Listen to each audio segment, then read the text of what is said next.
Bonjour à tous et bienvenue dans une nouvelle vidéo de tutoriel Nalios. Donc, dans cette vidéo, on va aller dans l'application événements et je vais vous montrer comment vous pouvez configurer le programme de votre événement.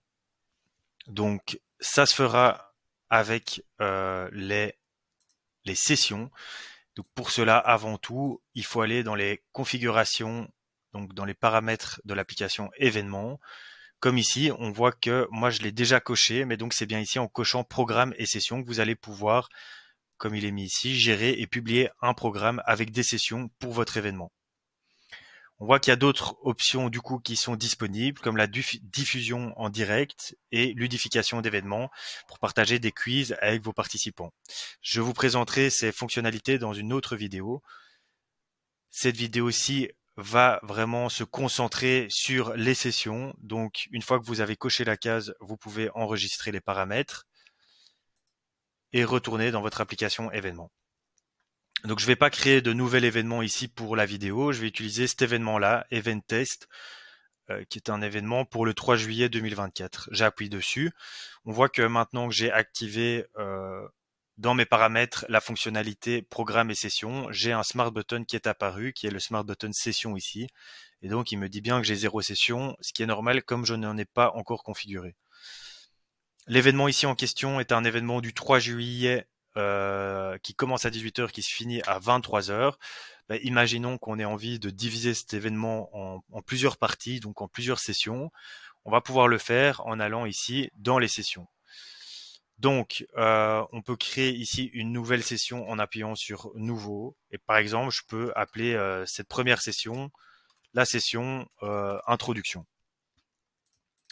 La date de la session, ben, il propose, enfin c'est un champ qu'il faut aussi renseigner. Vous pourriez très bien avoir un événement qui se passe par exemple sur plusieurs jours et donc avoir des sessions à des dates différentes. Donc ici, moi, c'est un événement sur un jour, donc je vais configurer ça en fonction du début de mon événement. Donc c'était de 18h à 23h. Ben voilà, donc la session d'introduction qui commencera à 18h, une durée de 30 minutes. Ici, je peux renseigner un emplacement. Ben, imaginons si lors d'un événement, vous avez différentes sessions au même moment à des endroits différents, ben, vous pourriez aussi le configurer. On voit que cette session est bien liée à mon événement test, qui est l'événement qu'on a vu juste avant. Alors ici, vous pouvez rajouter pas mal d'informations, dont le contact, par exemple, pour cette session. Donc, si vous avez un intervenant lors de cette session, vous pouvez rajouter son contact. Vous pouvez aussi rajouter une biographie sur votre intervenant. Donc, ici, avec le texte. Et c'est des choses qu'on retrouvera après sur le site internet. Alors, donc ici, moi, je vais pas ajouter plus d'informations. On voit au Smart Button ici que je pourrais tout de suite aller à ma session d'introduction et on voit la petite planète orange qu'elle n'est pas encore publiée sur mon site internet. Je vais le faire d'ailleurs pour vous montrer. Voilà, donc ici, là, j'arrive sur mon menu session et plus précisément la session d'introduction. Et donc, on voit que c'est bien la session du 3 juillet à 18h30 qui dure 30 minutes. Et alors, vous avez une petite cloche. Donc, en tant qu'utilisateur, lorsque vous irez consulter l'événement sur le site internet, vous aurez l'occasion de marquer les sessions comme des favoris. Et donc, vous, en tant qu'organisateur aussi, ce sera intéressant de voir combien de personnes ont marqué comme favoris telle ou telle session. Donc, comme je l'ai dit, cette session-là n'est pas publiée. Et comme pour l'événement, vous pouvez la publier en cliquant ici sur le petit curseur non publié, qui du coup devient vert et qui passe en statut publié. Dès lors, la session est bien publiée sur votre site internet. Donc ici, je vais retourner donc sur mon événement. Je vois maintenant depuis mon événement que j'ai bien une session.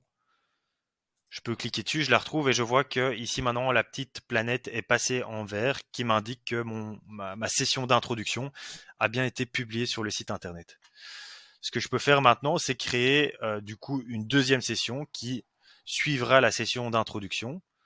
Donc celle-là, je vais l'appeler la première partie. Et donc c'est aussi une session qui va commencer le 3 juillet et cette fois qui va commencer à 18h30. Voilà. Et donc, je peux lui mettre une durée de 1 heure, par exemple. Donc, un peu plus longue. Je pourrais, comme pour la session d'introduction, rajouter des informations. Donc, ici, une description, par exemple, les infos de l'intervenant. Ici, bouton magique. Afficher un bouton d'appel à l'action à vos participants pendant qu'ils regardent. Voilà, donc vous pourriez aussi interagir avec les participants de votre session en activant cette fonctionnalité. Ici, même chose, je vois que mon événement n'est pas publié, donc je peux aller directement sur le site internet pour le publier comme je viens de le faire pour la session d'introduction, ou alors vous pourriez aussi le passer ici en publié. Donc ça, c'est une étape qui va générer une action automatique et cette action est donc bien de publier la session sur le site internet. On voit bien que la petite planète est passée en verte. Donc cette deuxième session est publiée également. Maintenant, je vais retourner sur mon événement. Je vois bien que j'ai 2 sessions pour cet événement. Je vais aller sur le site web. Là, je suis sur mon site web. Ici, j'ai donc un sous-menu qui me permet d'accéder à l'introduction de mon événement. Je vais peut-être repartir d'abord des événements, comme ça vous avez vraiment le flux depuis le début. Donc, on parlait bien de l'événement test du 3 juillet. Donc, une fois que je suis sur ma liste d'événements, je clique dessus. Là, j'arrive sur mon événement. Donc, j'ai pas fait de mise en page, etc. Mais donc ici, vous auriez normalement l'introduction à l'événement. Vous pourriez avoir une description, etc. Comme vous verrez dans d'autres vidéos où on va plus loin dans la configuration d'un événement.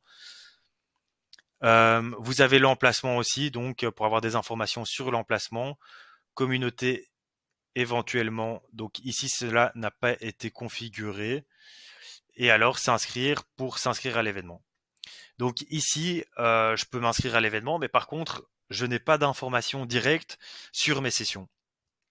Donc là, je vais vous montrer comment faire apparaître un sous-menu qui vous permet d'accéder aux sessions et donc d'avoir le programme de l'événement. Parce que ici, dans le site par défaut, ce sous-menu n'a pas été repris.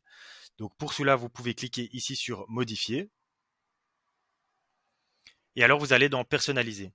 Ce que je vais faire, c'est que je vais désactiver ici le sous-menu spécifique donc à événement et je vais le réactiver. Et vous verrez qu'en le réactivant, il me repropose tous les sous-menus par défaut. Et donc on voit que en fait dans cette version, dans cette base de données test, le site avait déjà des préconfigurations et n'avait pas pris en compte ici le sous-menu programme.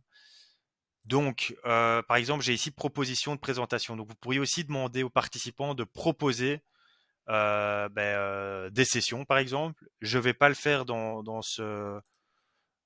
cette vidéo-ci. Donc, c'est par exemple, moi, un sous-menu que je vais supprimer. Voilà. Moi, je vais enregistrer maintenant ces modifications. Je suis à nouveau sur le site internet et donc vous verrez maintenant que j'ai le sous-menu programme qui est disponible. Donc, dans mon programme, on voit déjà que j'ai deux sessions. Donc, une qui commence à 18h, qui est ma session d'introduction, et une autre ici à 19h, qui est donc la première partie. Et donc, je pourrais très bien les marquer comme favoris ici, par exemple. Voilà, et donc vous voyez bien donc que la session d'introduction est bien de 18h à 18h30, et puis que de 18h30 à du coup 19h30, car c'était une session de 1 heure, on a la première partie. Alors ici, j'ai activé donc la petite cloche pour l'ajouter aux favoris. Donc je l'ai fait sur les deux sessions. On va voir ce que ça crée dans ma base de données parce qu'évidemment, cette petite fonctionnalité a un intérêt. Donc pour cela, je vais retourner dans ma base de données, dans mes événements. Je vais sélectionner mon événement en question. Donc j'ai toujours mes 2 sessions ici. Et maintenant, par exemple, quand je clique sur cette session, je vois là ici à la petite cloche que quelqu'un l'a ajouté à une liste de souhaits. Et donc ça vous permettrait de voir par exemple laquelle de vos sessions a le plus d'intérêt pour les utilisateurs du site internet, pour vos potentiels clients ou vos clients. Et donc c'est quelque chose de très intéressant. Voilà, donc pour ce qui est des sessions, je vais m'arrêter ici et je vais présenter encore d'autres fonctionnalités de l'application événement dans les prochaines vidéos. Je vous souhaite une excellente fin de journée, à bientôt.